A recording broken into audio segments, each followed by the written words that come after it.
Presiden Republik Indonesia Prabowo Subianto memberikan mandat khusus kepada Wakil Presiden Gibran Raka Buming Raka untuk mempercepat pembangunan Papua.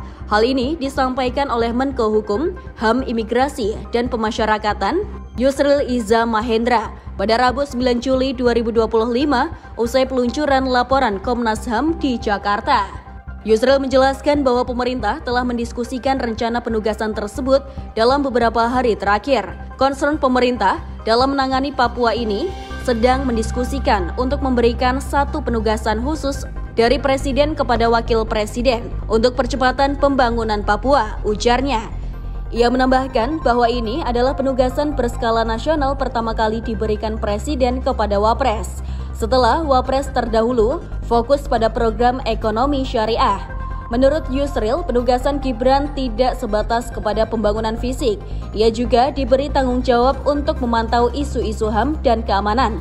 Bukan hanya sekedar fisik, tetapi juga penanganan masalah HAM dan bagaimana aparat keamanan kita menangani masalah Papua, tambah Yusril pada Rabu 9 Juli 2025. Sementara itu, berdasarkan UU Nomor 2/2021 tentang Otonomi Khusus Papua, Wapres menjadi Ketua Badan Pengarah Percepatan Pembangunan Papua. Lembaga ini bertugas menyusun arah kebijakan umum, sinkronisasi program, serta evaluasi dan pengawasan pelaksanaan otsus dan pembangunan di wilayah tersebut.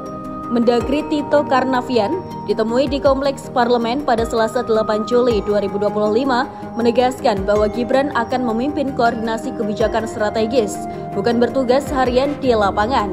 Ia mengatakan, setahu saya, tugasnya Wapres adalah mengkoordinasikan secara tingkat kebijakan atas saja. Eksekusinya dilakukan oleh badan eksekutif ini. Tito menambahkan bahwa Sekretariat Badan Eksekutif Percepatan Pembangunan akan ditempatkan di Papua oleh Kemenku, tetapi Wapres tidak akan menetap di sana.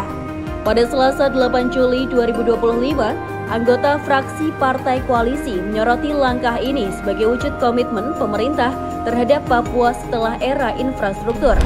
Itu menunjukkan kepedulian Prabowo dalam mempercepat pembangunan Papua, sekaligus menghargai legasi Presiden Jokowi yang sering ke sana, kata salah satu anggota fraksi.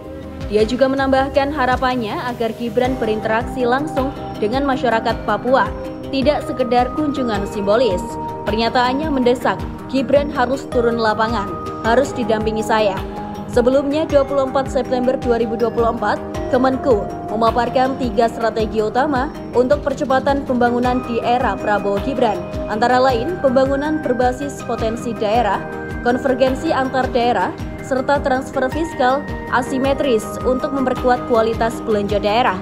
Strategi-strategi ini relevan dengan tugas Gibran sebagai fasilitator dan koordinator kebijakan. Gibran Raka Buming Raka lahir di Surakarta pada 1 Oktober 1987. Ia adalah anak sulung dari Presiden ke-7 Joko Widodo dan Iriana.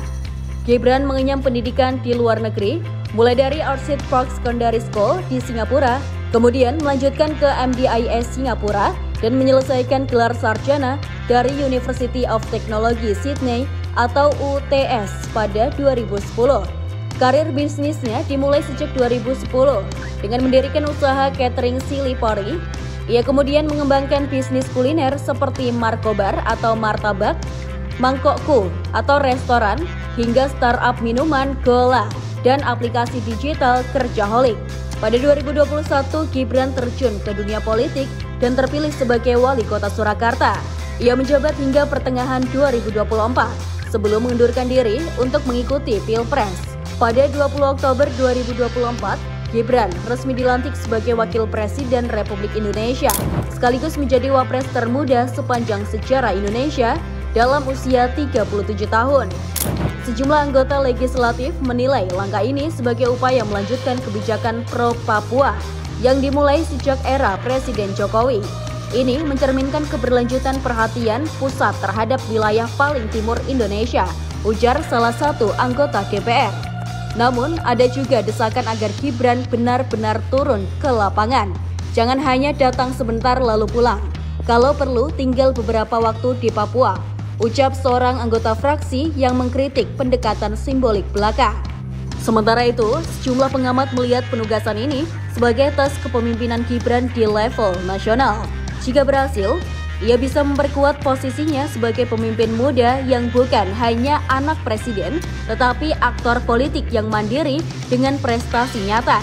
Kendala seperti distribusi kekayaan alam yang belum menyentuh masyarakat, serta ketimpangan ekonomi pendalaman juga jadi perhatian. Penugasan Gibran dianggap tepat untuk menjawab pertanyaan siapa yang menikmati pembangunan. Mandat Prabowo kepada Gibran untuk mengawal percepatan pembangunan Papua merupakan langkah strategis dan simbolik. Strategis karena menunjukkan arah baru pemerintah yang ingin mendekatkan kebijakan ke wilayah timur. Simbolis karena menjadi penugasan besar pertama Gibran sebagai wakil presiden termuda dalam sejarah. Dengan latar belakang sebagai pengusaha, ex-wali kota, dan kini menjadi wapres, Gibran dihadapkan pada tantangan nyata. Apakah ia mampu mengubah perhatian pusat menjadi aksi konkret untuk Papua? Jawabannya akan sangat menentukan bagaimana politik memandang peran dan masa depannya di panggung nasional.